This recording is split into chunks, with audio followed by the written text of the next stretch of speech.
Voilà, bienvenue à tous, bienvenue sur le mondial de l'automobile pour ce nouvel épisode de French Talent, l'émission proposée par Viadeo qui, pendant toute la première saison, vous a proposé de découvrir les talents de nos régions. On vous propose désormais pour cette saison 2 des thématiques et on démarre avec l'automobile et la mobilité. Et quoi de mieux que ce mondial qui a lieu tous les 2 ans, 120 ans déjà de mondial, 120 ans pour découvrir les nouveaux modèles et parler des nouvelles mobilités. On sera en compagnie aujourd'hui d'un superbe plateau. Tout d'abord, comme vous le voyez en ce moment, sur le stand Renault, on sera en compagnie de Christian Ledoux, c'est le directeur du service mobilité de Renault, ainsi que Louis Moras, le patron du design des véhicules utilitaires. Vous allez voir, c'est absolument futuriste. On croisera sans doute, quand on parle de nouvelles mobilités, de vos nouveaux usages. Et les nouveaux usages pour vous, surtout du côté de la jeune génération, c'est Wicar. Wicar qui propose un service d'autopartage. Le service d'autopartage qui a le vent en poupe et qui propose également des innovations. On ira également sur le superbe stand DS. Là aussi, un maximum d'innovations avec des concept cars absolument fabuleux. Vous verrez ça d'ici une vingtaine de minutes avec Arnaud Ribot. Michelin aussi, parce qu'il ne faut pas oublier, il y a les constructeurs, mais il y a aussi les équipementiers. Michelin en fait partie et Michelin a aussi des innovations à proposer en ce qui concerne les pneus avec une innovation réglementaire. Et puis, quand on parle de voiture, on parle évidemment d'achat, de consommation. Et la consommation du véhicule, elle est peut-être en train d'être révolutionnée, puisque désormais, on peut acheter sa voiture à crédit. Enfin, ça, on le savait déjà, mais surtout comme une ligne de son budget. On verra ça tout à l'heure avec Zanzicar. Voilà, donc un French Talent exceptionnel, French Talent saison 2 sur mondial de l'auto. Et c'est pas seulement le mondial de l'automobile. Si vous venez du 4 au 14, vous pourrez également visiter, pourquoi pas, le mondial de la moto, le mondial des mobilités, toutes ces innovations qu'on va vous faire partager, découvrir pendant cette heure ensemble de live. Alors évidemment, ce Facebook Live, ça veut dire qu'on est en direct. N'hésitez pas à poser toutes vos questions. On les prendra, on essaiera de les relayer à l'ensemble de nos invités. Voilà, donc on démarre tout de suite avec Renault. Vous avez vu déjà les images de ces concept cars absolument stupéfiants. Voilà, c'est vraiment une proposition, cette nouvelle mobilité. On voit ici un concept car qui n'a plus de volant. On est vraiment sur du plancher, sur des matériaux nobles. C'est une nouvelle moyen de se mouvoir de manière complètement luxueuse, puisqu'on est vraiment avec la limousine, peut-être version 2030 ou 2040 de Renault. Ce que je vous propose tout de suite, c'est d'aller voir justement le patron, le responsable de la mobilité chez Renault, du service mobilité, c'est Christian Ledoux qu'on va retrouver donc sur ce stand Renault, un stand immense, sûrement l'un des plus grands du salon, extrêmement impressionnant. Voilà, on est en compagnie de Christian Ledoux. Bonjour Christian. Bonjour. Donc vous êtes le responsable le directeur du service mobilité chez Renault, et on va parler avec vous des innovations, ou plutôt de la vision de Renault. Voilà, quelle va être la mobilité dans le futur? On est entouré là par vos concept cars. Est-ce que d'ici quelques années, on pourra rouler réellement dans des véhicules tels que ceux qui sont proposés sur votre stand? Oui. Alors, et là, vous avez effectivement l'illustration de ce que peut être la mobilité telle qu'on la voit le groupe Renault, avec 3 illustrations de concept car. Donc un concept car Easygo, qui est un transport plus pour des usages habituels, un espèce de salon roulant avec une grande ouverture où on peut mettre 5-6 personnes dedans. Ensuite, il y a un concept qui est le concept des livraisons du dernier kilomètre. Donc ça aussi autonome, électrique et partagé, comme tous les concepts qu'on fait aujourd'hui, qui sont l'avenir de la mobilité. Et enfin, un troisième concept qui est celui qu'on présente aujourd'hui, qui est le Easy Ultimo, qui est un concept de salon premium pour des usages un peu plus uniques, mais qui peuvent proposer une expérience unique en partenariat par exemple avec des hôtels ou des chaînes d'hôtels de luxe ou des agences de voyage qui veulent emmener un couple ou une famille pour un usage ponctuel très haut de gamme. Là, on est du très haut gamme, on dirait un jet privé, c'est ça, ou peut-être un yacht, mais sur roue. C'est un petit peu la proposition, ou votre vision en tout cas du luxe, peut-être dans 2030 ou 2040. C'est ça. Alors ça, c'est le luxe, mais quand même, le groupe Renault reste un groupe qui s'adresse à l'ensemble des usagers. Donc notre proposition aujourd'hui, c'est la mobilité électrique, autonome et partagée. C'est ça qu'on vise en cible. Alors justement, on le sait, hein, vous êtes précurseur en la matière. Il y a déjà plusieurs années, votre grand patron Carlos Ghosn a dit que vous seriez le constructeur vraiment de l'électrique avec les initiatives Zoé, ZE, la Nissan Leaf, donc qui fait partie du groupe également. Aujourd'hui, est-ce que ça y est, enfin de la traction, est-ce que les gens se dirigent massivement vers l'électrique? Alors oui, on a vendu globalement au niveau de l'Alliance plus de 500 000 véhicules électriques, ce qui fait de nous le leader mondial. On va continuer ce leadership, mais on va continuer ce leadership non seulement en vendant des voitures, mais en proposant une mobilité comme un service. Donc on va continuer notre métier traditionnel et en même temps, on ouvre la voie vers un nouveau métier qui est celui d'être un opérateur de véhicules en partagé. Et ultimement, quand la robotisation deviendra un peu habituelle, on proposera des robots véhicules en service partagé à la demande. Voilà, donc ça sera de l'électrique, de l'autonome et du partagé. Partagé, c'est exactement ça. Voilà, vous avez tout résumé. C'est à quel horizon on peut estimer, là, voilà, si on se projette? Est-ce qu'on vivra, nous, d'ici quelques années, on pourra profiter de cette... Parce que ça va changer aussi la ville complètement. Alors le partage, c'est déjà le cas puisqu'on a déjà de l'autopartage et on est en train de lancer Move-in Paris en autopartage. On lance également la marque Eco en transport à la demande.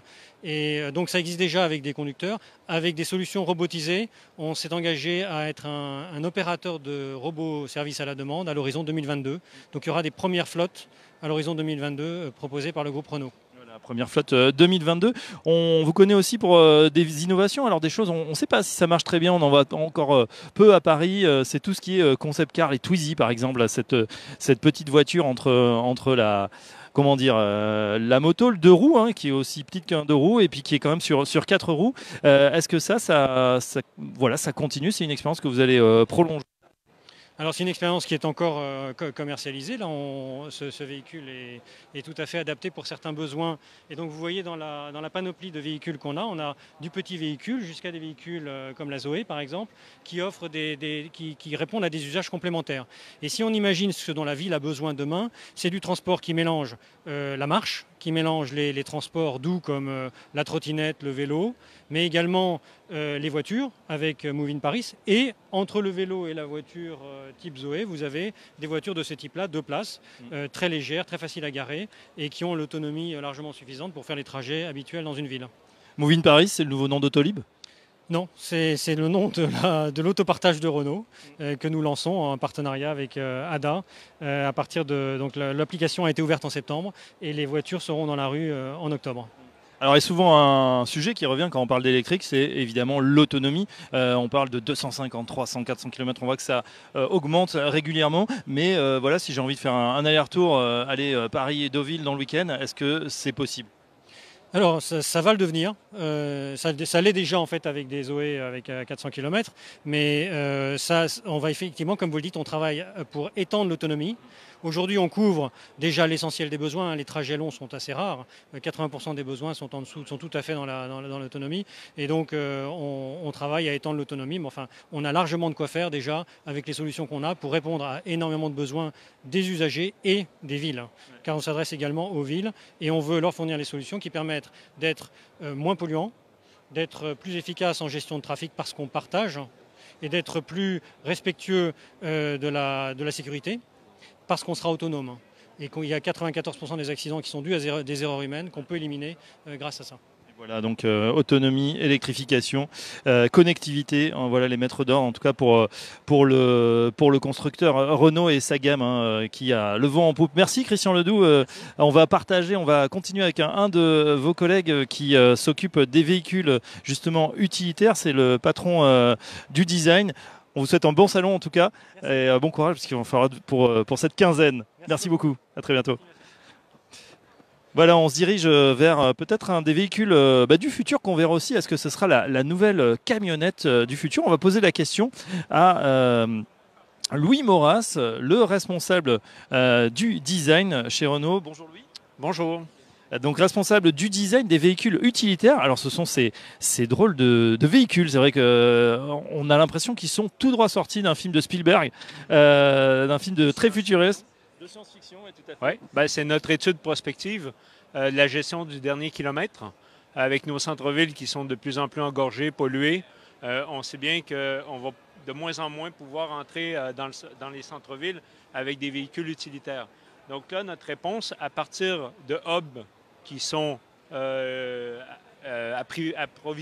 approvisionnés par des camions, par des péniches et par des trains, nous, on a imaginé avoir un train de pod comme ça qui part des hubs et qui balaie les rues, la ville, et pour faire de la livraison du dernier kilomètre. Alors question, après on reviendra au design évidemment, oui. Est-ce que ce sont des véhicules complètement autonomes ou est-ce qu'il y a quand même un chauffeur à l'intérieur de ces véhicules? Donc en fait, le concept, c'est d'avoir un leader pod avec un chauffeur de livreur qui devient un concierge. Donc volontairement, il ne va plus conduire, il va travailler dans son poste de travail. Tous les véhicules sont autonomes. Il va pouvoir amener avec lui jusqu'à 4 robopods derrière lui.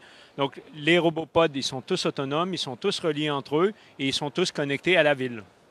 Est-ce que le robopod, quand vous dites autonome, c'est-à-dire que chaque robopod, ça c'est le module central finalement, les suiveurs, ils peuvent aussi bouger d'un point A à un point B? Oui, exactement. Donc, après, le leaderpod a une zone de chargement à lui aussi. Donc, pour des objets très chers, des objets très fragiles, qui doivent être absolument livrés par le concierge.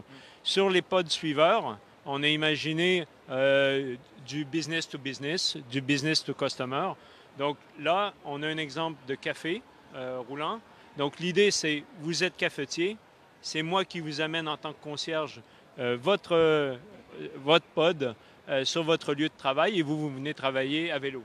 Alors ça c'est absolument extraordinaire aussi, on voit ce pod, hein, ça préfigure peut-être le food truck de l'an 2030-2050, on va voir. On revient à votre métier Louis, donc le design, voilà, quand on vous dit allez, est-ce que vous avez carte blanche déjà pour créer ce genre où il y a un cahier de charges précis, quelles sont les directives, voilà, quand vous devez imaginer la mobilité et la mobilité utilitaire de demain?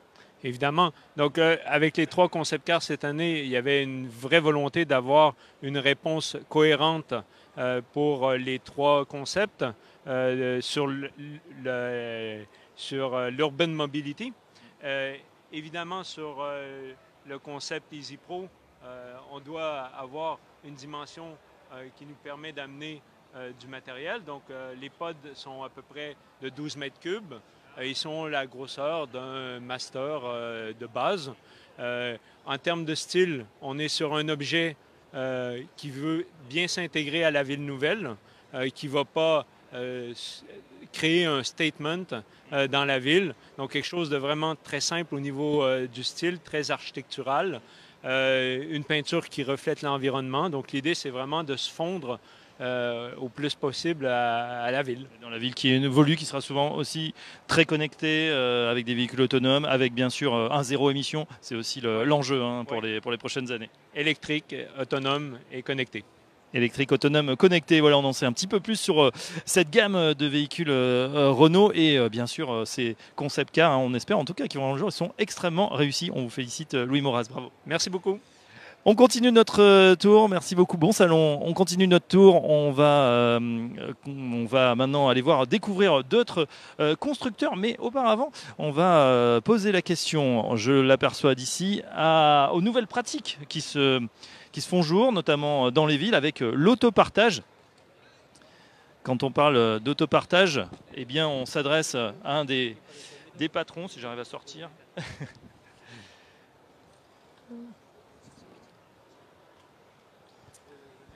Bonjour Benoît. Bonjour. Voilà le patron de Wicar, le site d'autopartage. Le site d'autopartage, on a l'impression qu'ils sont très français. Hein. En tout cas, nous on en connaît 2 voire 3 qui se battent en France. Vous faites partie des grands leaders. Oui, tout à fait. C'est un marché qui est extrêmement actif en ce moment et dynamique. C'est vrai que la France, pour le sharing au sens large du terme, est un pays qui est très intéressant, hein, puisque on a vu à la fois des business comme Blablacar naître en France, hein, et se déployer ensuite à l'international. La France est le plus gros marché, je crois, d'Airbnb au niveau mondial. Donc on a une population qui est très éduquée sur le sharing et qui nous permet, nous aujourd'hui, autour de la voiture, de développer le même type de service qui est mettre sa voiture à louer auprès de particuliers. Voilà, donc on rappelle, Wicar, c'est les particuliers qui louent à d'autres particuliers. Je crois que vous avez des études, Benoît. La voiture des Français, elle reste quand même à 90% au garage finalement. La voiture des Français reste à 90-95% au garage et quand elle est utilisée, elle n'est occupée que 1,3 places. Donc en fait, il reste en plus de la capacité. Donc si on regarde la capacité réellement utilisée, c'est 2 à 3% de capacité du parc. Donc c'est inoccupé et en plus beaucoup de vacances quand on en a une. Alors il y a d'autres systèmes, les BlaBlaCar, qui permettent de optimiser finalement son occupation quand elle roule. Mais quand elle roule pas, vous avez un nouveau système, en tout cas pour rentabiliser cette voiture qui est quand même un gros poste, un gros budget chez les Français. C'est finalement la mettre en location et la prêter ou le temps de quelques jours, quelques heures à d'autres Français qui en auraient besoin. Tout à fait. Nous, l'idée, c'est qu'il y a 40 millions de voitures en France qui sont utilisées, comme on le disait, 5 à 10% du temps. C'est des voitures qui peuvent être utilisées par d'autres que par leurs propriétaires. Elles coûtent en moyenne 6 000 € par an aux propriétaires, donc c'est beaucoup d'argent. Et donc ça permet aux propriétaires de la mettre en location pour réduire le coût de possession et à des locataires qui auraient besoin soit d'un véhicule spécifique qu'ils n'ont pas eux-mêmes, soit de locataires qui n'ont pas du tout de véhicule, de louer des véhicules à des particuliers. Alors ça tombe bien qu'on soit sur le salon mondial de l'auto, pas que de l'auto, on a la moto, et puis on a surtout un mondial de la mobilité. Alors on n'est pas dans votre pavillon pour des raisons de tournage, mais en tout cas, on voit toutes ces voitures, tous ces véhicules. Alors il y a les concept cars évidemment, mais il y a aussi la voiture de monsieur et madame tout le monde. Demain, on pourra finalement peut-être financer une de ces très belles voitures grâce à l'autopartage, pourquoi pas ? Tout à fait, et ça commence déjà. Nous, on a déjà des constructeurs, parmi ceux que vous voyez d'ailleurs sur ce salon, qui nous approchent pour monter des offres commerciales, en fait, nouvelle génération, on va dire, qui seraient sous format de leasing. Et soit vous achetez une voiture à 100%, je sais pas, pour 300 € par mois, soit vous engagez à les mettre à la location, par exemple 10 jours par mois. Et dans ce cas, vous n'avez payé que 2 tiers de votre leasing ou 1 tiers de votre leasing et adapté en fait l'achat de votre véhicule à l'usage. On est sur le stand Peugeot, un très beau stand, celui Renault. On reste dans les constructeurs français, c'est normal, l'émission s'appelle French Talent, mais surtout c'est aussi les voitures finalement les plus louées, c'est peut-être que le parc est important. Qu'est-ce qu'on retrouve le plus, qu'est-ce qui est le plus loué chez Wicar par exemple? Nous chez Wicar aujourd'hui on a 30 000 voitures et ce parc il est très très représentatif du parc français. Donc effectivement on loue les voitures de Monsieur Tout le Monde, des Renault, des Peugeot, ce qu'on appelle nous des citadines, donc des 208, des 308, des Renault Clio. Donc ces marques-là que les gens utilisent au quotidien ou pour leurs vacances ou leurs week-ends pour partir. L'innovation, elle est aussi dans l'autopartage, puisque voilà, vous êtes très digitaux. Ça paraît simple comme ça, mais il y a beaucoup de techniques derrière l'écran. Ça marche bien. Il y a même un boîtier maintenant Connect qui permet de déverrouiller à distance. Alors ça, c'est absolument fantastique. On a réservé, on arrive devant le véhicule de Monsieur et Madame Tout le Monde, et la personne n'a plus le besoin finalement d'être là. On peut déverrouiller la voiture à distance. C'est Wicar Connect. Oui, tout à fait. En fait, nous, aujourd'hui, on est né dans la location il y a quelques années en disant aux gens, quand vous louez une voiture, louez Wicar, c'est près de chez vous, c'est pas cher, c'est flexible, etc. Mais en fait, les gens ne louent une voiture dans leur usage historique qu'une à deux fois par an. Et en fait, on a travaillé énormément pendant 3 ou 4 ans à simplifier le service. À l'époque, Wicar, c'était un contrat papier, il fallait remplir à la main. Et puis aujourd'hui, tout est digitalisé sur le smartphone. Comme vous le dites, récemment, on a lancé Wicar Connect qui permet au propriétaire de mettre un petit boîtier dans sa voiture et de ne plus être là au moment où le locataire veut la prendre, puisqu'en fait, c'est son téléphone mobile côté locataire qui devient la clé du véhicule.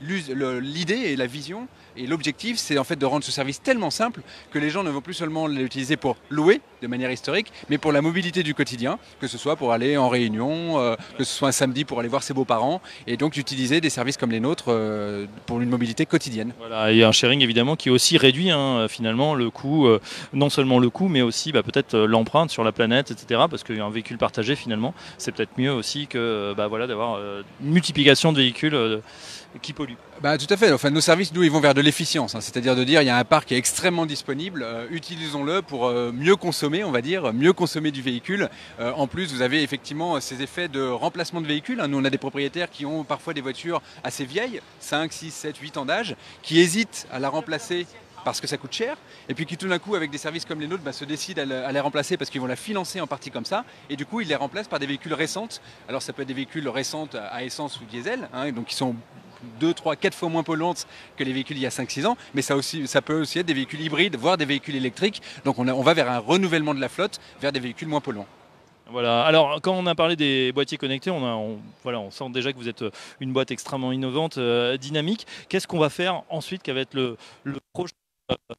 la prochaine innovation Vous nous parlez justement du point à point. Je rappelle que dans votre actionnaire, vous avez SNCF qui est rentré récemment. Oui. Est-ce que là aussi, il y a des synergies qui sont en train de se mettre en place? Est-ce qu'on pourra bientôt aller vraiment d'un point à un autre de chez soi, prendre une voiture, prendre le train, reprendre une voiture? Bien sûr, en fait, l'idée, c'est vraiment de faire du porte-à-porte, c'est-à-dire d'utiliser des moyens de mobilité complémentaires en fait, pour aller de chez soi à sa destination d'arrivée. Et ce qui est intéressant, vous le mentionnez tout à l'heure, c'est que sur les 4-5 dernières années, il y a énormément de services de mobilité qui sont apparus, du covoiturage, de la location entre particuliers, de l'autopartage, du free floating, enfin beaucoup de choses qui permettent en fait d'agréger des services et de faire en sorte de proposer aux consommateurs des solutions de mobilité qui leur permettent d'aller de chez eux à chez eux, soit en covoiturant pour aller à la gare, en prenant le TGV ensuite pour aller à Nantes et en final en louant une voiture une fois sur place pour son week-end de 3 jours. Bon, la suite pour Wicar, ça va être quoi?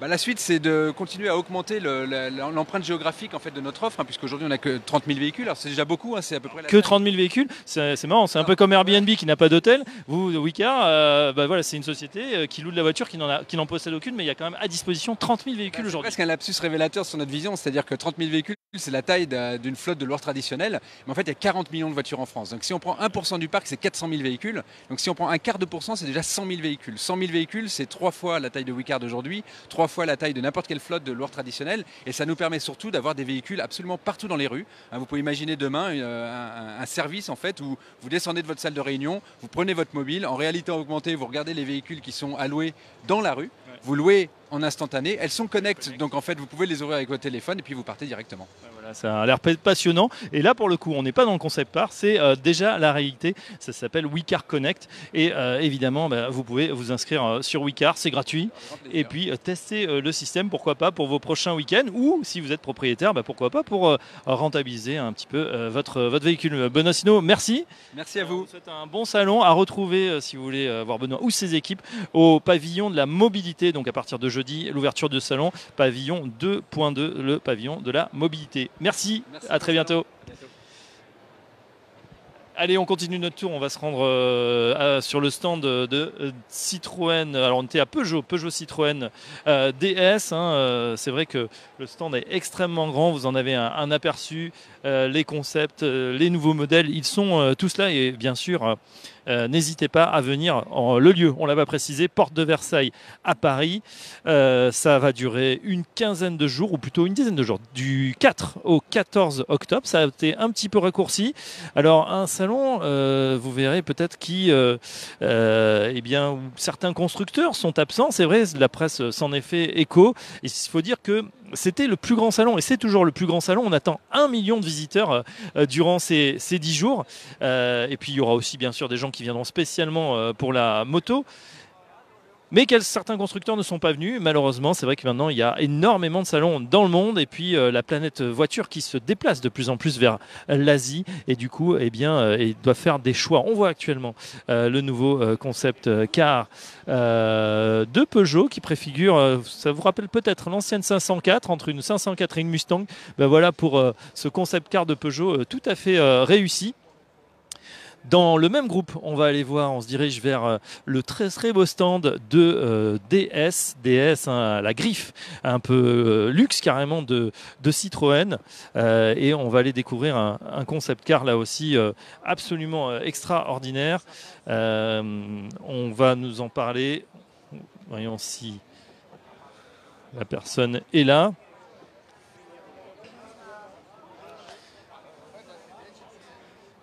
Voilà, on cherche Arnaud Ribaud qui doit être là. On va aller dans ce très beau stand pour découvrir ce magnifique concept art qui préfigure peut-être là aussi l'automobile de demain, l'automobile du futur.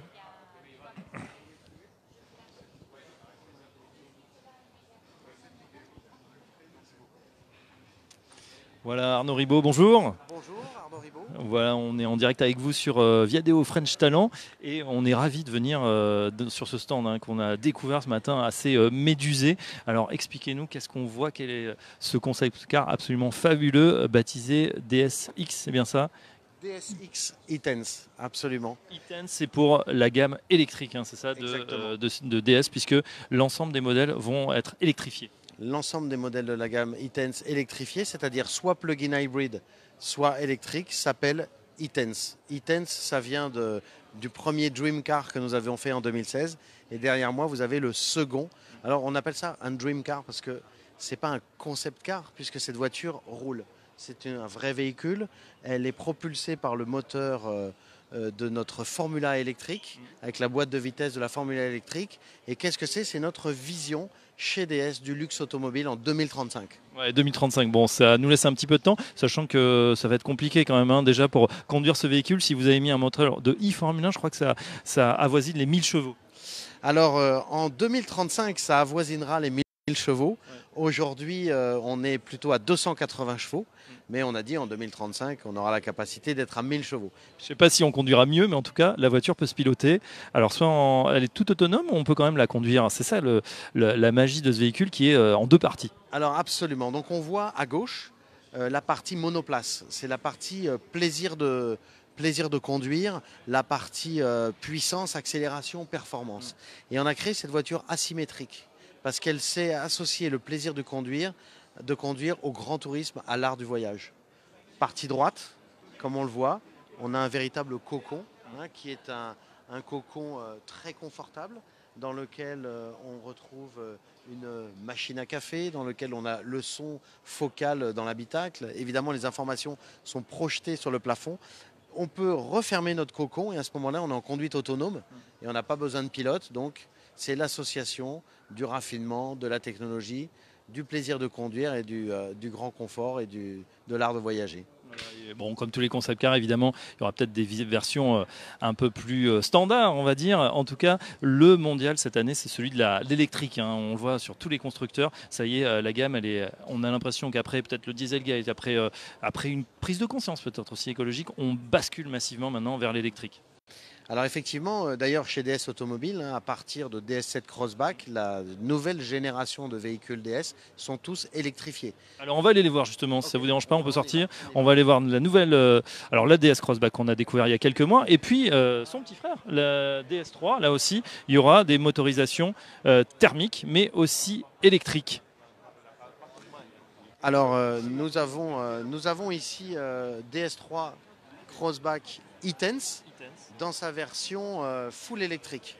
Donc c'est un véhicule que nous allons trouver dans les concessions à partir du mois de fin 2019 et qui est lancé et présenté en même temps que sa version essence et diesel. C'est important puisque en fait chez DS il n'y a pas de compromis, c'est-à-dire si je choisis l'électrique, j'ai la même voiture que la version essence. J'ai le même espace à l'intérieur, le même confort, le même volume de coffre, les mêmes équipements, le même style. J'ai la même voiture, mais j'ai juste choisi d'avoir une propulsion électrique.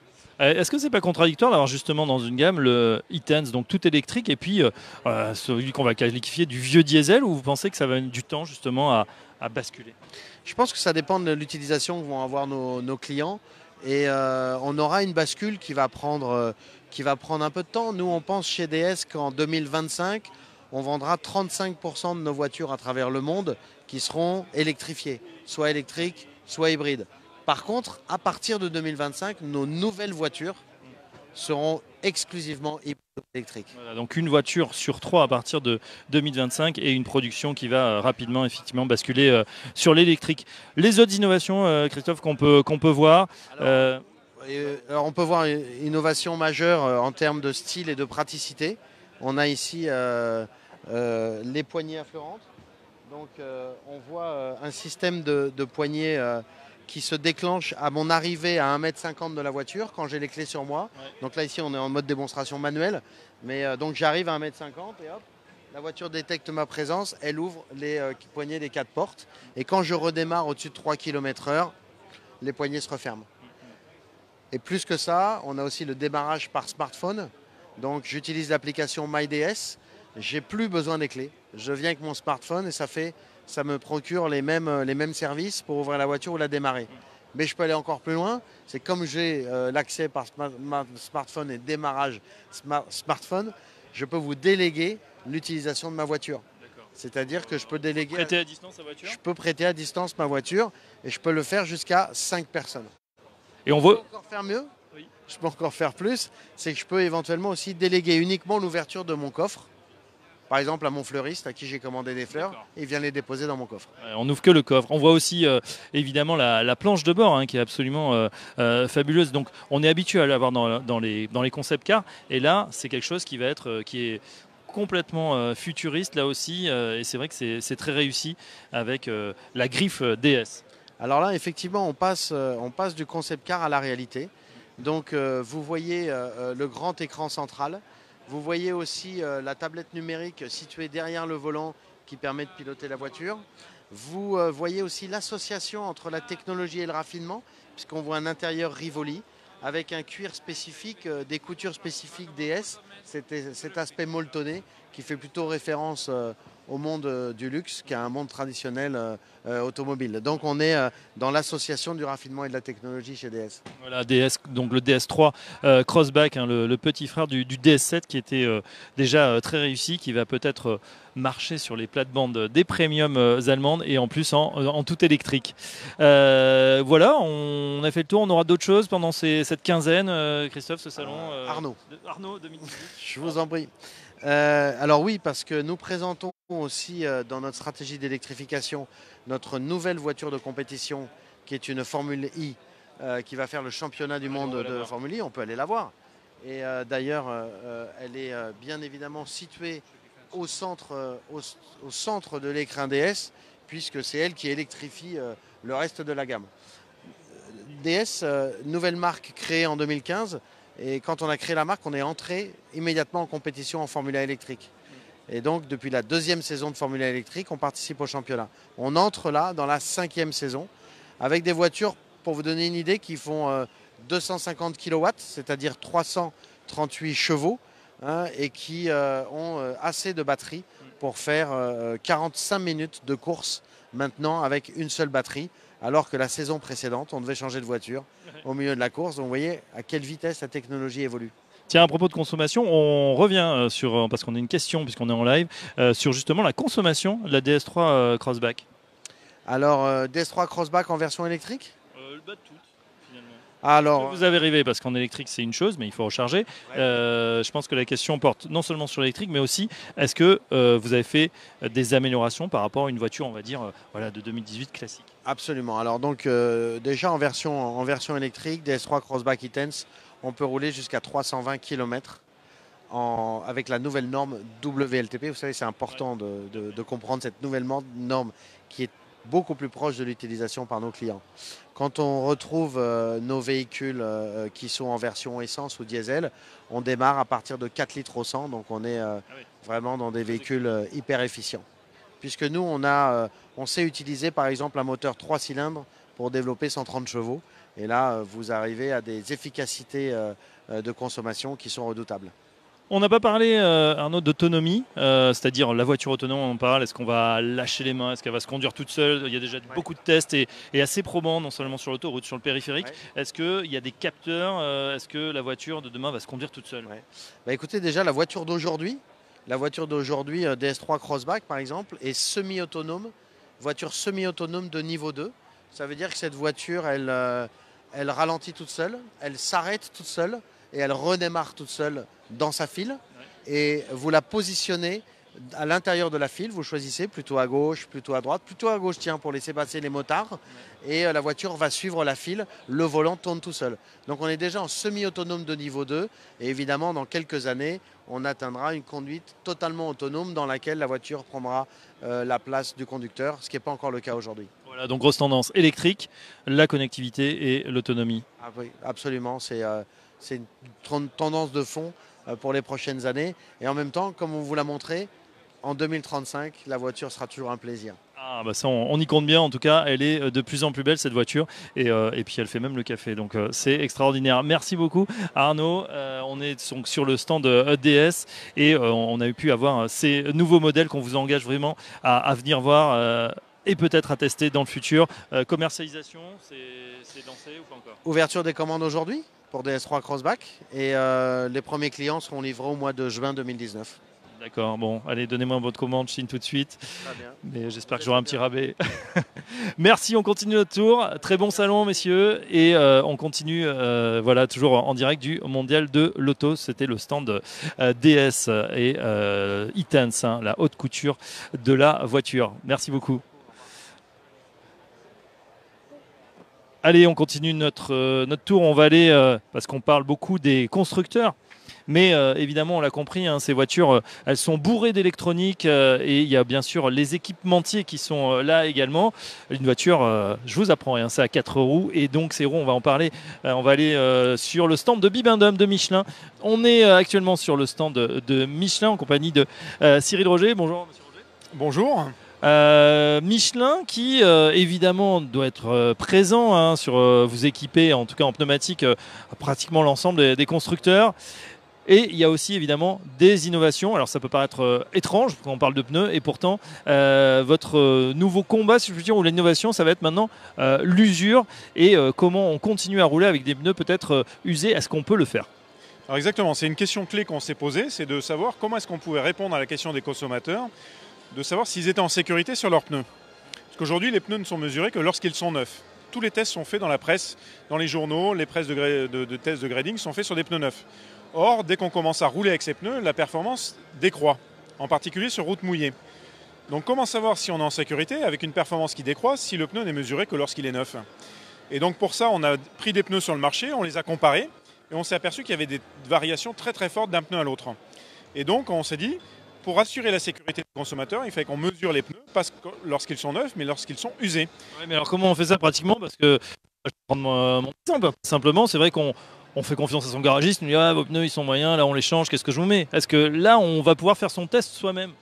Alors non, ce ne sera pas faire son test soi-même, on essaye de lutter justement contre cette forme d'obsolescence programmée, qui est certains acteurs de la profession qui poussent à démonter des pneus trop tôt.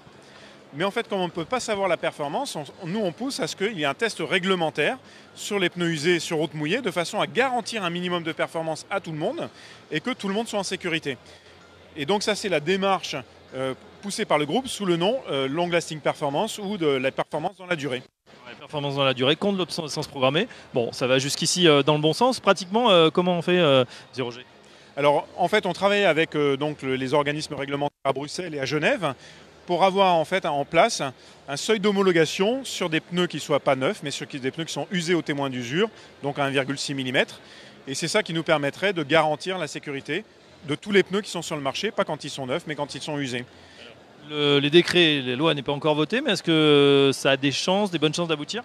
Alors en fait, les discussions sont bien avancées. On n'a pas encore commencé à discuter de la méthode de test elle-même, mais on a fait un événement à Vienne là, il y a quelques jours, au début du mois de septembre, dans lequel on a invité des personnes qui travaillent justement sur ces textes d'homologation pour leur expliquer les différences qu'on avait observées et montrer les écarts très, très importants qui existaient d'un pneu à l'autre. Tout ça donc pour garantir cette sécurité. Et je pense que le message a été bien compris. On a, je pense, eu une oreille attentive de la part des autorités.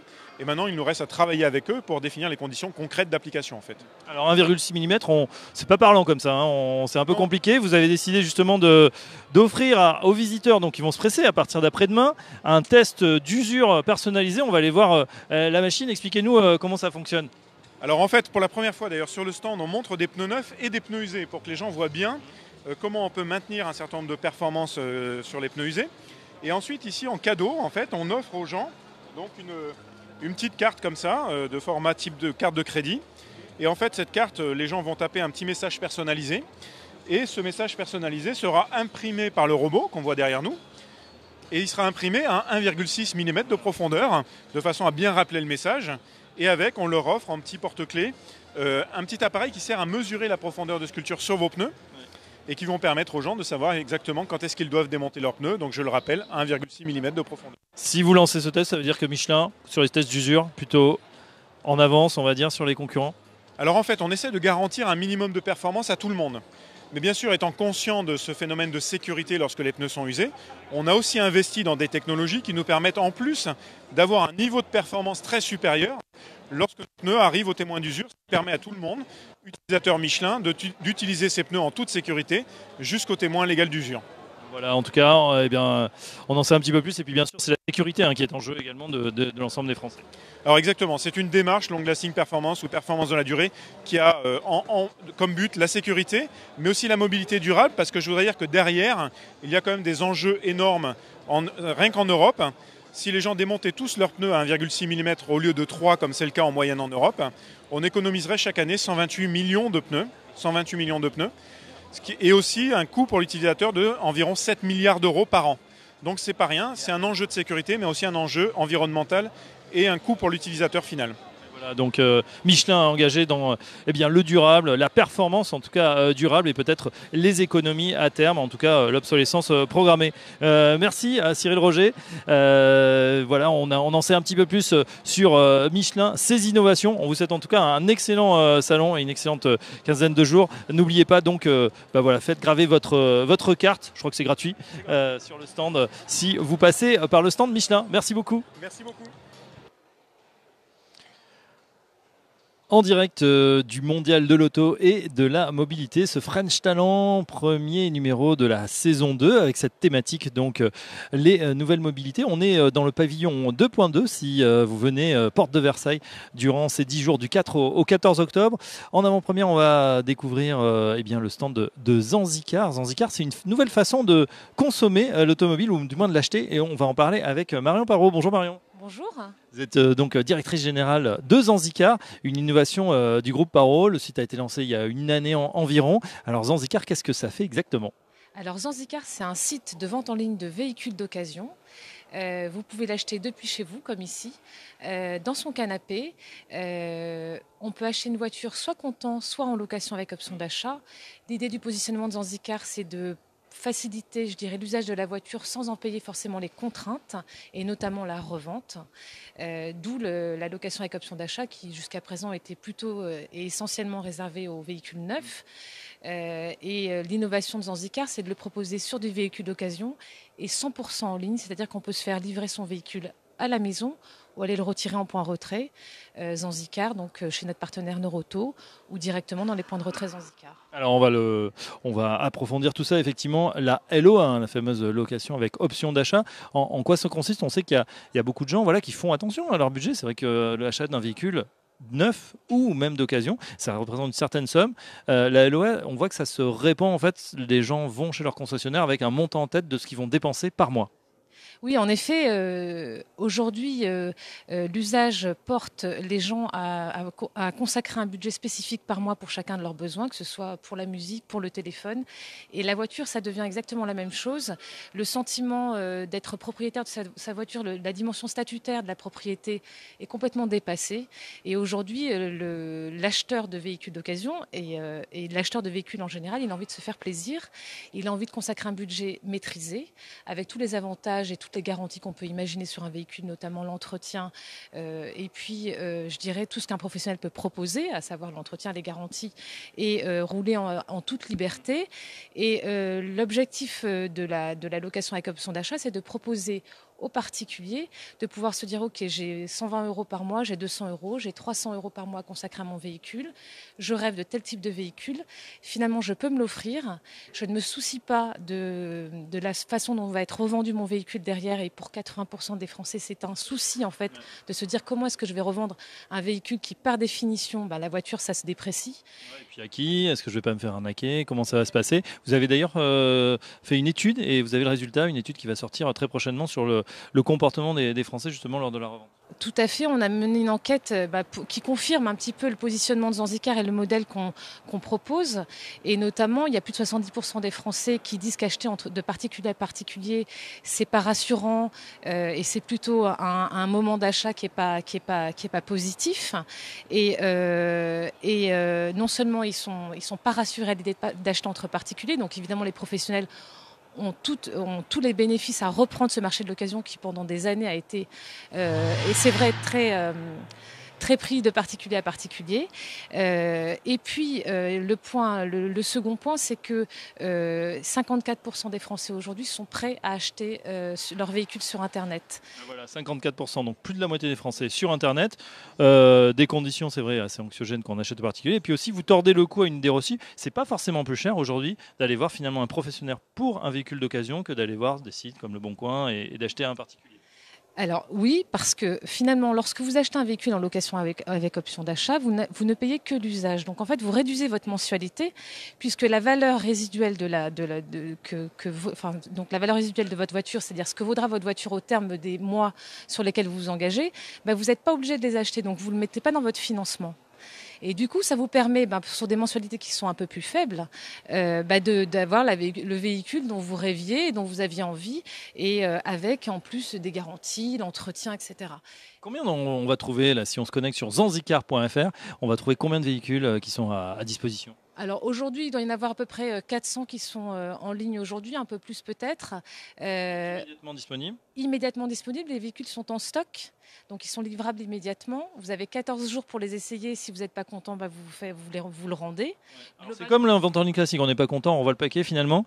Il y a un moment qui est particulier dans l'expérience du client chez Zanzicar, c'est la livraison. Vous avez particulièrement travaillé sur ce moment qui est un temps fort, la réception du véhicule. Oui, en fait, il y a des moments clés dans le parcours d'un client, et notamment quand on fait de la vente en ligne.